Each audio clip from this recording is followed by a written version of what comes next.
내 상처의 크기가 내 사명의 크기다라는 책이 있어요. 책 제목 괜찮죠? 읽고 싶으시죠? 저도 그 책 제목에 낚여서 책을 샀는데 그 내용은 아니에요. 여러분이 기대하는 내용은 아닙니다.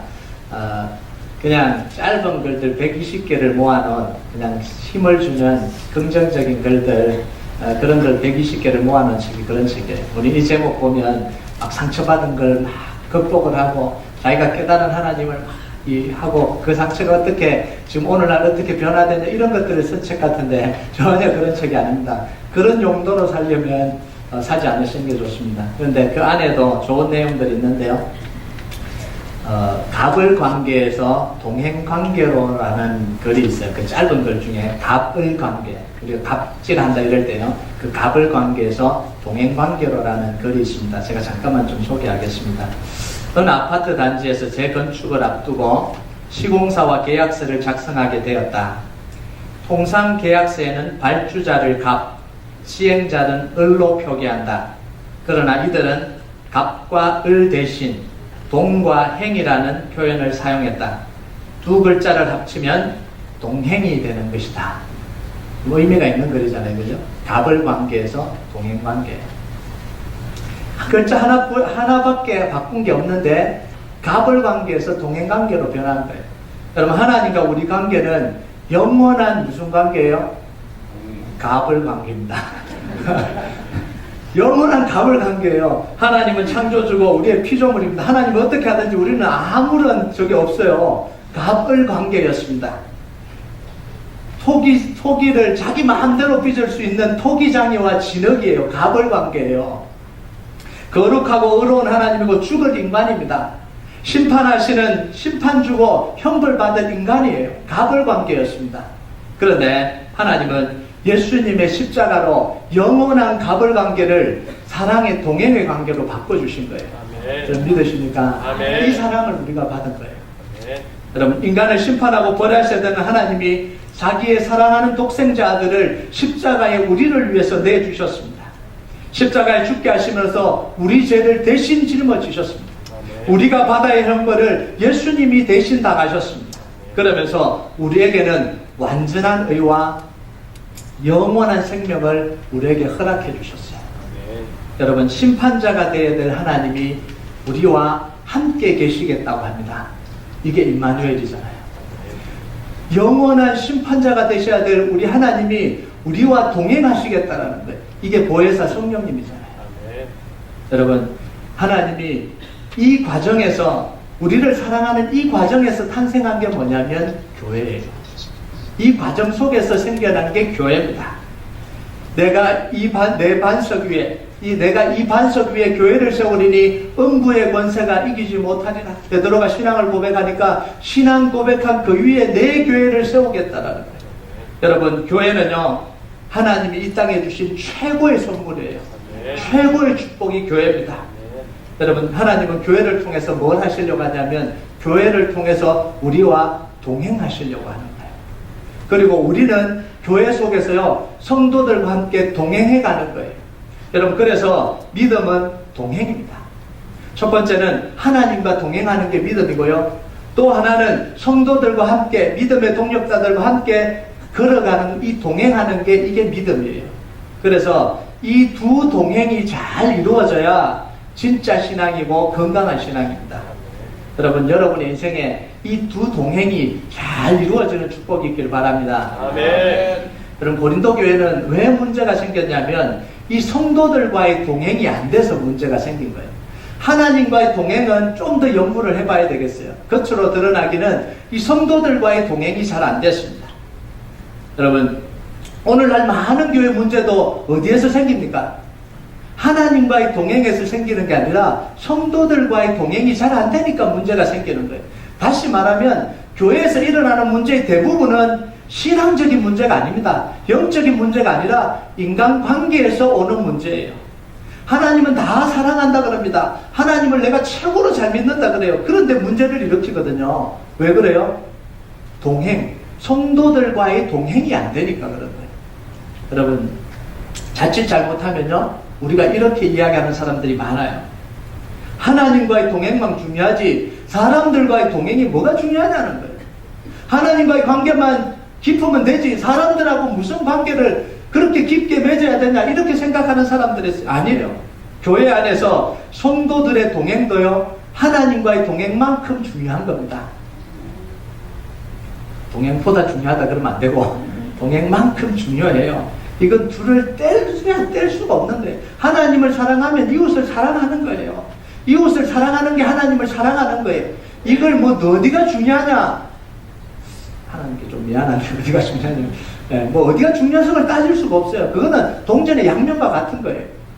사도 바울이 오늘 그 이야기를 하는 거예요. 16절과 17절을 한번 읽어볼까요? 16절과 17절 시작. 너희는 너희가 하나님의 성전인 것과 하나님의 성령이 너희 안에 계시는 것을 알지 못하느냐? 누구든지 하나님의 성전을 더럽히면 하나님이 그 사람을 멸하시리라. 하나님의 성전은 거룩하니 너희도 그러하니라. 이걸 주로 개인적인 말씀으로 해석하는 경우가 많습니다. 우리 몸이 성령님이 거하는 거룩한 곳이니까 더럽히면 안 되고 경건하게 살아야 된다 이렇게 해석하는 경우가 많아요. 또 자기 몸을 더럽히는 죄를 짓지 말아야 된다. 자기 몸을 더럽히면 하나님이 우리를 멸하실 것이다. 이렇게 해석하는 경우들이 종종 있습니다. 물론 틀린 말은 아니에요. 그런데 오늘 문맥에서 보면 말씀에서 문맥에서 보면 이 성전은 개인으로서의 성전이 아니라 공동체로서의 성전을 이야기를 하는 거예요. 여러분 17절에 보면 누구든지 하나님의 성전을 더럽히면 이렇게 표현되어 있잖아요. 원어 성경을 보면 번역을 더럽히면이라기보다 파괴하면이라고 번역해야 더 옳은 번역입니다. 그래서 영어 성경의 영어 버전에 대부분 거의 다 이 단어를 뭐라고 번역했냐면 destroy라고 번역을 했습니다. make it dirty 뭐 이렇게 한 것도 아니고요. stain이라고 번역한 것도 아니고요. destroy라고 정확하게 번역을 해요. 여러분 하나님이 오늘 무서운 이야기를 하십니다. 어떻게 섬뜩한 이야기잖아요. 누구든지 하나님의 성전을 파괴하면 내가 그 사람을 누구든지 멸하리라. 여러분 하나님이 이렇게까지 강력하게 말씀하신 적이 많지는 않습니다. 이렇게까지 두렵게 말씀하신 적이 몇 번 없어요. 그런데 하나님이 왜 이렇게 누구든지 성전을 디스토리하면 파괴하면 내가 그 사람을 멸할 것이다. 왜 이야기를 할까요? 하나님이 교회를 얼마나 사랑하시는지를 보여주는 거예요. 막 죽이겠다 이런 이야기가 아니라 주님의 사랑, 하나님의 교회를 향한 사랑을 말하는 거예요. 그래서 드라마를 보면 부셔버릴 거야 막. 이 부셔버릴 거야 라는 이야기를 왜 합니까? 내가 사랑하는 사람을 건드리면 내가 부셔버릴 거야 이런 거잖아요. 내 자식을 건드리면 내가 부셔버릴 거야 이런 거잖아요. 진짜 부순다는 거예요. 그만큼 아끼고 사랑한다 이런 이야기잖아요. 여러분 그러면 도대체 교회가 뭐길래, 하나님에게 도대체 교회가 뭐길래 누구든지 이 교회를 파괴하면 내가 부셔버릴 거라고 그렇게 말씀할 만큼 이 교회가 도대체 뭐냐는 거예요. 여러분 여기서 우리가요 교회가 뭔지를 알아야 돼요. 교회는 헬라어로 여러분이 잘 알다시피 에클레시아입니다. 두 단어가 합쳐졌잖아요. 안에서 밖으로라는 전치사, 아웃 오브라는 전치사, 에크라는 단어와 부르다는 의미를 동사하는 칼레오라는 단어가 합쳐져서 에클레시아가 된 겁니다. 그러면 뜻은 밖으로 불러낸다 이런 뜻이잖아요. 좀 해석을 해보면 예수님을 구주로 고백하고 죄로부터 분리돼서 불려져 나온 사람들, 예수님을 믿고 세상 밖으로 불려져 나온 사람들, 이 사람들이 교회예요. 예수님을 구주와 주님으로 고백하고 하나님을 부르심을 받은 사람들의 공동체가 뭐냐면 그게 교회라는 거예요. 저와 여러분이 이 공동체가 교회라는 겁니다. 그런데 이 정의만으로는 하나님이 부셔버릴 거야 할 만큼 그렇게 와닿지는 않아요. 그죠? 불러 나온 사람들이 모여있는데 뭘 그렇게 부셔버릴 만큼 하나님이 그렇게 애정을 갖고 계시나 이렇게 생각하는데, 두 번째 정의가 뭐냐면 교회는 예수님의 몸이에요. 이게 중요한 겁니다. 그럼 에베소서 1장 22절 23절 우리 같이 한번 읽어볼까요? 시작. 또 만물을 그의 발 아래 복종하게 하시고 그를 만물 위에 교회의 머리로 삼으셨느니라. 교회는 그의 몸이니 만물 안에서 만물을 충만하게 하시는 이의 충만함이니라. 두 가지 이야기를 하는데요. 예수님이 교회의 머리가 되신다 이 이야기하고요, 교회는 예수님의 몸이다 이렇게 이야기를 합니다. 여러분, 저는 이 말씀이요 굉장히 은혜가 됐어요. 죄인인 우리가 하나님의 은혜로 용서를 받은 거예요. 깨끗해서 용서받은 것도 아니고 거룩하기 때문에, 완전하기 때문에 용서받은 게 아닙니다. 죄인인 상태에서 여전히 거룩하지 않고 여전히 불완전하고 여전히 흠이 많은데, 그런데 은혜로 그냥 용서받았는데 그 사람들이 모인 우리를 향해서 하나님, 예수님은 뭐라고 이야기를 해요? 내 몸이다 이렇게. 이게 얼마나 큰 은혜예요. 우리가 예수님의 몸이 될 만큼 존귀한 존재입니까? 우리가 예수님의 몸이라고 불릴 만큼 그렇게 이 깨끗하고 귀한 존재냐는 거예요. 그리고 예수님은요, 우리 이 어떻게 보면 불완전하고 우리가 죄 많고 흠 많은 우리가 모인 이걸 예수님의 몸이다 그래 놓고, 예수님은 그 위에 머리를 탁 올려 놓으시면 나는 머리다 이렇게 이야기하십니다. 그러면서 뭐라고 하냐면 This is my body. 여러분, 이게 얼마나 감격적인지 아세요? 여러분, 사람들이요 몸무게 1kg라도 불어나면 막 스트레스 받잖아요. 그래서 좀 날씬한 몸매를 유지하려고 얼마나 많이 노력합니까? 그런데 여러분 중에 누가 일본에 있는 이 스모 선수, 이런 선수의 내 머리를 딱 떼서 딱 얹으면서 This is my body, it's beautiful, 이럴 사람이 누가 있겠어요?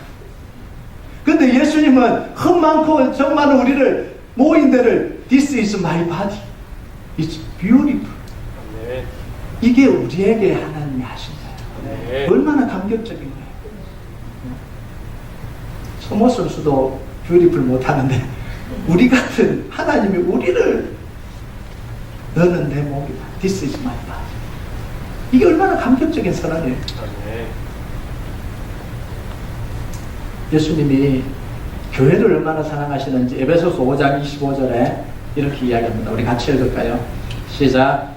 남편들아, 아내 사랑하기를 그리스도께서 교회를 사랑하시고 그 교회를 위하여 자신을 주신 같이 하라.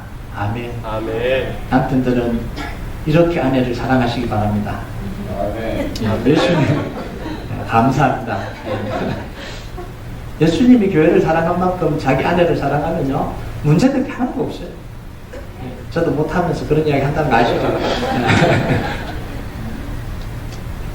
예수님은 자기 자신을 십자가에 주시기까지 교회를 사랑하셨습니다. 아멘. 그러니까 예수님이 어떤 사람을 사랑하겠어요? 교회를 사랑하는 사람을 예수님이 사랑할 수밖에 없는 거예요. 여러분, 그렇잖아요. 내 자녀를 사랑해주는 사람을 내가 사랑하잖아요. 나를 아무리 사랑해줘도요, 내 자녀를 홀대하면 그 사람 안 사랑해요. 사랑하고 싶지 않아요. 그런데 내 가족을, 내 자녀를 누가 지극히 사랑해주면 그 사람이 그렇게 사랑스럽잖아요. 그렇게 고맙잖아요. 예수님도 마찬가지. This is my body. 그랬는데 그 교회를 사랑하는 사람을 하나님은 사랑하시는 거예요. 하나님이 아껴주시는 거예요.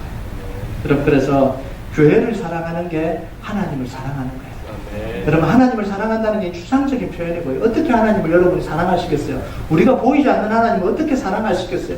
그런데 예수님은 뭐냐면 아예 대놓고 이야기를 하셨어요. This is my body.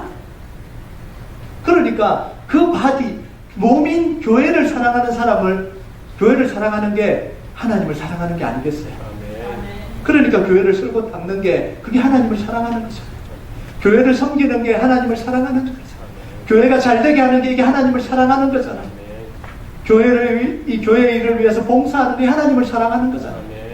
그 사람을 하나님이 사랑하신다. 여러분, 많은 경우요, 오늘날 교회 무용론을 주장하는 사람들이 막 일어나고 있어요.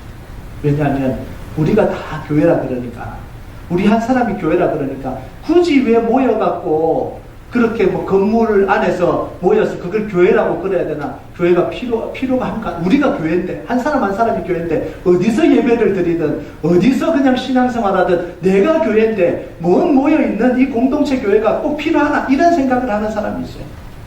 여러분, 아니에요. 모여있는 이 로컬 처치가 굉장히 중요합니다. 여러분 왜 그런 줄 아세요? 하나님은 우리를 하나님의 자녀 삼아 주셨어요. 그러면 다 따로 살게 해도 되잖아요. 하나님을 아버지로 모시고 다 뿔뿔이 흩어져서 그냥 개인으로 살아가도 되잖아요. 그런데 하나님은 가정이라는 걸 주셨잖아요. 특별한 특정한 한 가정을 주셔서 그 안에서 살아가도록 해주신 거예요. 그래서 그 가정을 아끼고 부모를 아끼고 그 집을 아끼고 사랑하는 게 그게 하나님을 사랑하고 살아가는 거잖아요. 똑같은 거예요. 여러분 누가 가정에서 우리는 집이 필요 없다 이런 사람 누가 있겠어요? 우리는 함께 살 필요 없다 이런 사람 누가 있겠어요? 여러분 교회도 마찬가지입니다. 모든 사람들이 교회고 세상 모든 사람 교회가 흩어져 있지만 특별하게 우리에게 주신 교회가 있습니다. 그게 큰 나무 교회예요. 로컬 교회예요. 그래서 우리는 어느 교회를 섬겨야 돼요? 큰 나무 교회를 섬겨야 됩니다. 여러분 여러분의 가정이 있는데 여러분의 가정을 안 섬기고 옆집에 가서 청소하는 이 자식을 여러분들 어떻게 하시겠습니까? 자기 방은 청소도 안 하고. 내가 속한 로컬 교회, 그 교회를 사랑하는 것이 하나님을 사랑하는 거예요. 그럼 바울이 말하는 공동체를 그럼 파괴하는 게 이게 뭘까요? 구체적으로요. 공동체를 깨뜨리는 행위를 하는 거예요. 공동체를 깨뜨리는 행위를. 파벌을 만들어서 사람들을 나누어지게 하는 거예요. 이게 교회를 파괴하는 거예요. 파벌을 만들어서 사람들이 끼리끼리 모이게 하는 거예요. 거짓말을 퍼뜨려서 형제를 모함하는 거예요. 교회가 성령의 인도를 받아서 나가려고 하는데 그 방향을 거스르는 거예요. 이걸 교회를 파괴한다 이렇게 이야기를 해요. 여러분 사도 바울이요 교회에 파벌이 생기고 교회가 파괴가 어떻게 일어나는지 오늘 설명을 합니다. 18절에서 20절까지요. 같이 한번 읽어볼까요? 18절 20절 천천히 한번 읽어봅시다. 시작. 아무도 자신을 속이지 말라. 너희 중에 누구든지 이 세상에서 지혜 있는 줄로 생각하거든 어리석은 자가 되라. 그리하여야 지혜로운 자가 되리라. 이 세상 지혜는 하나님께 어리석은 것이니 기록된 바 하나님은 지혜 있는 자들로 하여금 자기 꾀에 빠지게 하시리라 하였고 또 주께서 지혜 있는 자들의 생각을 헛된 것으로 아신다 하셨느니라. 여러분 교회에 파벌을 일으키고 교회를 파괴하고 문제를 일으키는 건 큰 범죄를 저지르기 때문이 아닙니다. 대단한 잘못된 일을 저질러서 교회가 파괴되는 게 아니에요. 가장 작은 것, 자기 생각이 지혜롭다라는 생각, 그 생각이 파괴한다는 거예요. 자기가 옳다는 생각, 그 생각이 파괴한다는 거예요. 자기가 똑똑하다는 그 생각이 파괴한다는 거예요. 우리는 교회가 파괴하면 뭔가 대단한 범죄를 저지르고 뭔가 대단한 나쁜 짓을 해야 된다고 생각하는데 그게 아니더라는 거예요. 내 생각이 맞고 내가 똑똑하고 내가 다 안다는 그 작은 생각이요 교회를 파괴하게 하는 거예요. 여러분 자신이 지혜롭고 똑똑하고 다 맞다고 생각하는 사람들이 빠지게 되는 위험이 오늘 두 가지라고 이야기합니다. 첫 번째는 자기 스스로 자기를 속인다는 거예요. 자기 스스로 자기를 속이는 거예요. 18절에 뭐라고 얘기해? 아무도 자신을 속이지 말라. 19절에 이 세상 지혜는 하나님께 어리석은 것이다. 20절에요. 주께서 지혜 있는 자들의 생각을 헛것으로 아신다. 우리는 아무리 지혜롭다 그래도 하나님 그거 헛것이다 이렇게 이야기하신다라는 거예요. 여러분 인간이 아무리 똑똑한 척해도요 하나님 앞에서요 하나님의 지혜 앞에서 너무 수준 낮은 거예요. 너무 수준 낮은 거예요. 여러분 우리가 다 안다고 이야기하고 내가 똑똑하고 내가 맞다고 생각해도요 정말 지혜로운 사람 나보다 더 지혜로운 사람 앞에 가면 내 입을 막고 싶어요. 부끄러워요. 이게 사람이잖아요. 욥이요 하나님 앞에서 똑똑한 척했습니다. 친구들 3명 와서 위로하러 온 친구들 입 다 막아버렸어요. 제 친구도 똑똑한데 그 친구들 입을 다 막아버린 거예요. 그러면서 뭐라고 이야기했냐면 하나님 한판 합시다 이랬어요. 하나님도 한번 덤벼보십시오. 내가 이 벌을 안 받아야 되는 이유를 내가 조목조목 다 설명할 수 있습니다. 진짜 이랬다니까요. 욥이요. 하나님이 하나님의 능력으로 나를 이 벌하지만 않는다면 동등하게 서서 내가 논쟁을 한다면 하나님도 이길 자신이 있습니다. 그랬다고요. 그래서 하나님이 나타나서 대장부처럼 서라 이래갖고 한마디 탁 던지니까요, 한마디 던졌는데 말도 못하잖아요. 부끄러웠어요. 그러면서 뭐라고 고백합니까? 무지한 말로 이치를 어지럽게 한 자가 누굽니까? 접니다. 알지 못하면서 이야기를 했습니다. 깨닫지 못했으면서도 이야기했습니다. 내가 한 말을 다 거둬드립니다. 이 말은 뭔 말이냐면 너무 창피하다는, 그 말이 내 입에서 내뱉어졌다는 게 너무 창피하다는 거예요. 그러면서 티끌과 죄 가운데 앉아서 회개합니다. 이게 욥의 고백이에요. 저도요 가끔씩 그럴 때가 있어요. 사람으로는 좀 잘난 체 하고 싶은 때가 있잖아요. 그래서 뭔가 좀 안다고 아는 척을 했는데 보니까 틀린 거예요. 사람들 앞에서 이야기를 했는데 보니까 더 똑똑한 사람이 보니까 틀린 거예요.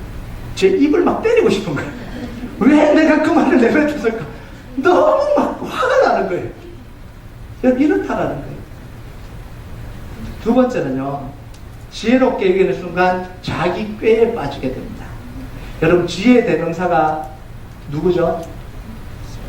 지혜의 대명사가 누굽니까? 예, 솔로몬이라고 생각한다. 지혜의 대명사는 뱀이에요, 뱀. 예수님도 뱀처럼 지혜롭게 비둘기처럼 순결하게 살아가요. 그럼 세상에서 제일 지혜로웠던 게, 하나님의 피조물 중에 제일 지혜로웠던 게 누구예요? 뱀이에요, 뱀. 뱀은요, 자기 지혜를 믿다가 자기 지혜 자랑하다가 누구 게임에 넘어갑니까? 사탄의 게임에 넘어가서요, 하나님을 거역하는 일이 앞장섭니다. 그러면서 저주받아서 평생 저주 속에 살아가요. 그래서 창세기 3장 1절에 보면, 그런데 뱀은 여호와 하나님이 지으신 들짐승 중에 가장 강교하니라. 가장 지혜롭다고 생각했어요. 자기가 가장 똑똑하다고 생각했어요. 그런데 그 똑똑함 때문에 사탄에게 속아서 하나님을 대적하고요, 그렇게 아름다웠던 뱀이 얼마나 아름다운지 모르겠어요. 지금 모습은 아니에요. 비참한 최후를 맞이하죠. 비참한 최후. 여러분, 하나님의 없는 지혜는요, 하나님 없는 지혜는 간교해요.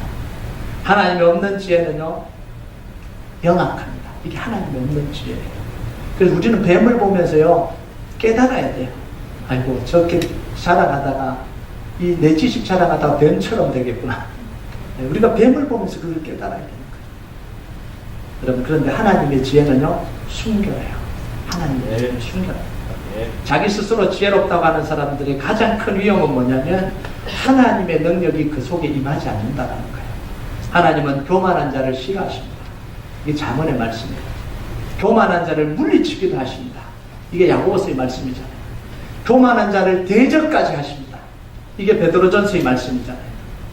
그런데 겸손한 자와 함께 하시고 겸손한 자에게 은혜를 주신다는 거예요. 아멘.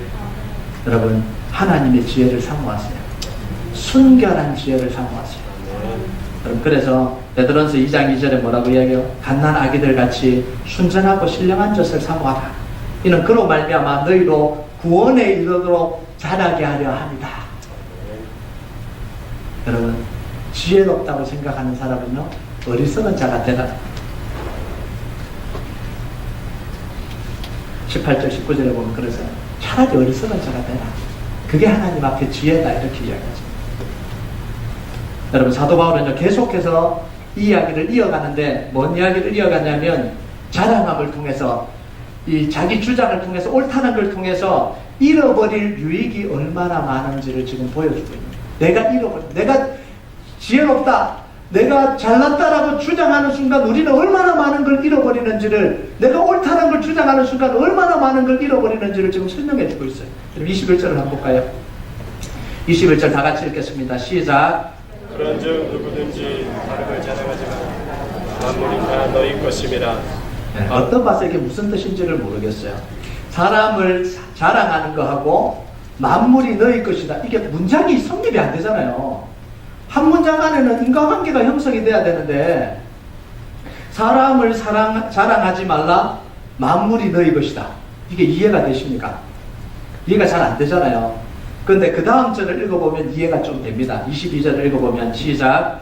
바울이나 아볼로나 게바나 세계나 생명이나 사망이나 지금 것이나 장래 것이나 다 너희의 것이요.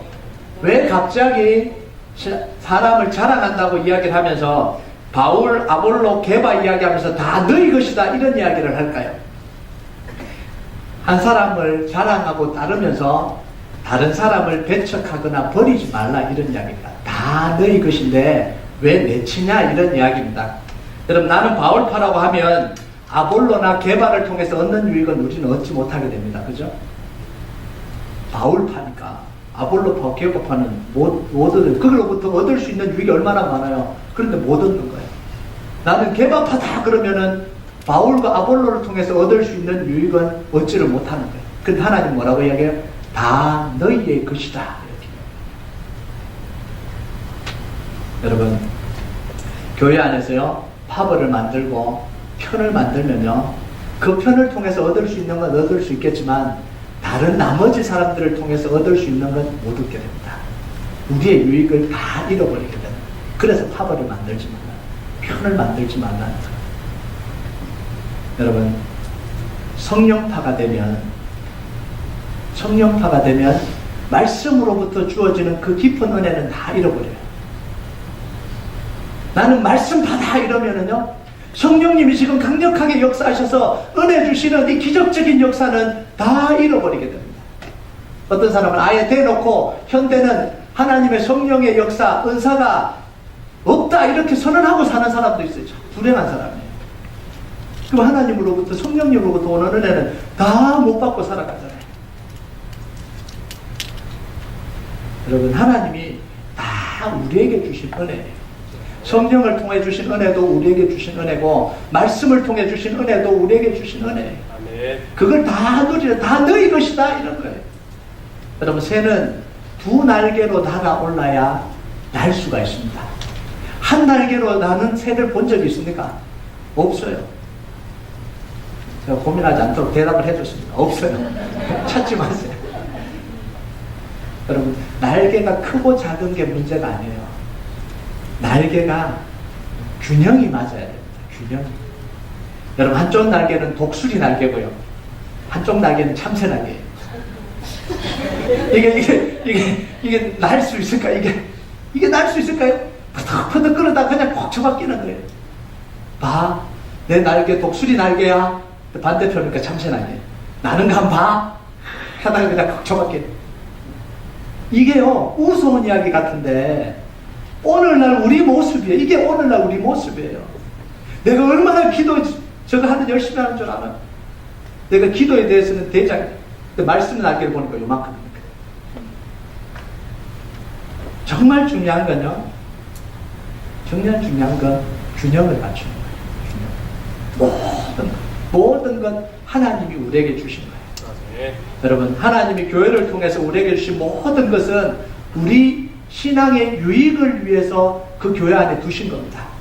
교회 안에 두신 것 중에 우리가 불이익 당하라고 두신 게 단 하나도 없어요. 다 유익을 위해서 주신 거예요. 아멘. 바울을 통해서도 유익을 얻어야 되고요, 아볼로를 통해서도 유익을 얻어야 되고요, 게바를 통해서도 유익을 얻어야 되는 거예요.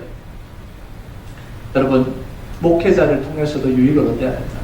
목회자와 좋은 관계를 유지하면서 목회자를 통해서 얻는 모든 좋은 유익을 얻어야 돼요. 그리고 성도들과 좋은 관계를 유지를 하면서요, 성도들을 통해서 얻는 유익을 얻어야 됩니다. 가끔씩 이런 분이 있을지도 모르겠습니다. 나는 목사님과 관계만 하는데 성도들하고 굳이 나는 관계를 안 할래. 그 잘못된 거예요. 또 어떤 사람들은 성도들하고만 친하게 지내면 되지, 목사님은 설교만 듣고 있으면 되지, 목사님하고 무슨 관계를 있는 거야? 아니에요. 둘 다 좋은 관계를 유지하고 살아요. 교회 안에 주일 예배, 새벽 기도회, 금요 회복 집회, 가지 모임, 성경 공부, 제자 훈련, 선교, 이걸 통해서 하나님이 왜 이 일을 교회 속에 있게 하시겠어요? 그걸 통해서 영적인 유익을 누리라고 하나님이 다 주신 거예요. 교회 안에 있는 다양한 봉사, 다양한 섬김, 이게 다 우리에게 신앙의 유익이 되라고 교회 안에 다 두신 거죠. 그런데 가끔씩 이런 이야기를 할 때도 있을지 모르겠어요. 예배는 중요하지, 뭐 다른 게 뭐가 중요하? 난 예배만 드리고 살래. 그러면 하나님이 예비하신 모든 유익은 다 잃어버리고 살아가는 거예요. 예배, 새벽 기도, 금융회복 집회, 뭐 가지 모임 뭐 필요하나? 뭐 성교 필요하나? 뭐 식사봉사 한 게 뭐 필요하나? 뭐 예배만 하면 되지? 아니에요. 그 모든 것들을 우리의 유익을 위해서 하나님이 교회 속에 두신 거예요. 여러분이 그 모든 것을 통해서 유익을 누리시기를 주님의 이름으로 축복합니다. 아멘. 여러분, 그 다음 단계가 또 중요해요. 그걸로 끝나는 게 아니라 교회에 있는 모든 사람들은 우리 교회, 특별하게 큰 나무 교회를 통해서 하나님이 주시려고 하는 유익입니다. 여러분 믿으십니까? 아멘. 이 말을 하고도 진짜인지 아멘 나오는지 보겠습니다. 말 많은 성도도 교회 유익을 위해서 주셨어요. 말 없는 성도도 교회 유익을 위해서 주셨어요. 목소리 큰 성도도 교회 유익을 위해 주셨습니다. 목사님 안녕하세요. 부드럽게 이야기하는 성도도 교회 유익을 위해서 주실 거예요. 여러분 믿으십니까? 이렇게 믿으셔야 돼요. 여러분, 목소리 큰 거하고 교회를 파괴하는 거는 구분해야 되는 거예요. 나서서 하고 앞장서서 하는 거하고 교회를 어지럽게 하는 건 구분해야 되는 거예요. 여러분, 조용히 있는 사람도 교회를 어지럽게 할 수 있어요. 목소리 작은 사람도요, 교회를 파괴할 수 있어요. 집사님 그거 아세요? 그렇게 하면 안 되잖아요. 부드럽게 해도 부드럽게 해도 그럴 수 있어요. 여러분, 모든 사람들, 이곳에 앉아있는 공동체에 있는 모든 사람들이요, 다 하나님이 우리 공동체 유익을 위해서 주신 거예요. 그래서 우리 마음이 뭐냐면, 해야 될 일은 판단하고 정죄하고 파별을 나누고 이런 게 아니라 그 모든 것들이 유익이 되도록 우리가 만들어 가야 되는 거예요. 목사님, 저분은 목소리가 커요. 쫙. 목사님, 저분은 너무 나서요. 목사님, 저 사람은 진짜 아무것도 안 하고 그냥 앉아있기만 해요. 한 사람씩 다 걸러내면 교회는 어떻게 됩니까? 몸뚱아리만 남아요. 어떻게 그 교회가 유지가 되겠어요? 교회가 손도 있고 발도 있고 입도 있고 코도 있고 뭐 다 있어야 되는데, 그래야 하나님의 이 공동체인데 몸뚱아리 갖고 어떻게 사시려고요? 여러분, 우리가요 교회를 해가면서 하나님이 원하시는 건 뭐냐면, 목사님 저분은 저것 때문에 안 돼요, 저분은 저것 때문에 안 돼요, 이게 아니라 목사님 저분도 우리 공동체 속으로 들어와야 돼요. 저분도 우리 공동체 속의 유익이에요. 저분도 우리가 함께 가야 돼요. 여러분, 이게 정말 하나님이 원하시는 교회의 모습이에요. 그러면서 또 하나 우리가 생각해야 되는 게 뭐냐면, 나는 어떤 모습으로 교회에 유익을 끼치고 있는가? 여러분은 지금 우리 큰나무 공동체 속에 어떤 모습으로 다른 사람의 유익이 되고 계십니까? 이걸 한번 우리가 고민하면서 살아야 돼요. 여러분, 우리가 교회와 서로에 대해서 가져야 될 마음이 뭐냐면, 어떻게 하면 서로 유익이 되어줄까? 어떻게 한 사람은 저 사람이 교회 속에 유익을 끼치도록 우리가 도와줄까? 이게 우리가 고민하고 살아야 될 이 고민이에요. 그러려면 갑을 관계에서 동행관계로 변해야 됩니다. 경쟁관계에서 동행관계로 변해야 돼요. 미움의 관계에서 동행관계로 변해야 되는 거예요. 여러분, 그래서요, 여러분 인생 속에 이 두 가지 관계, 하나님과의 동행하는 축복이 여러분과 함께하길 주님의 이름으로 축복합니다. 그리고 그것만큼 중요하게 성도들과의 동행도 여러분 속에서 잘 이루어지길 주님의 이름으로 축복합니다. 우리 같이 찬양하도록 하겠습니다. 오늘 우리에게 주신 하나님 찬양은요, 이 찬양이 나를 지으신 하나님, 하나님 우리를 동행하자고 부르셨습니다. 나의 갈 길 다 가도록, 나의 마지막 호흡이 다 되도록 하나님은 우리와 동행하기를 원하십니다. 우리 삶의 무게가 너무 무거워도, 우리 삶의 앞길이 너무 힘들어도 주님은 우리와 함께 그 마지막까지 인생의 길을 걸어가기를 원하십니다. 주저함 없이 하나님과 함께 달려가기를 원하십니다. 오늘 이 사장을 하나님 앞에 우리 고백했으면 좋겠습니다. 나를 지으시니가 하나님, 지으시니가 하나님, 나를 부르시니가 하나님, 나를 부르시니가 하나님, 나를 보내시니도 하나님, 나를 보내시니도 하나님, 나의 나 된 것은 다 하나님의 은혜라.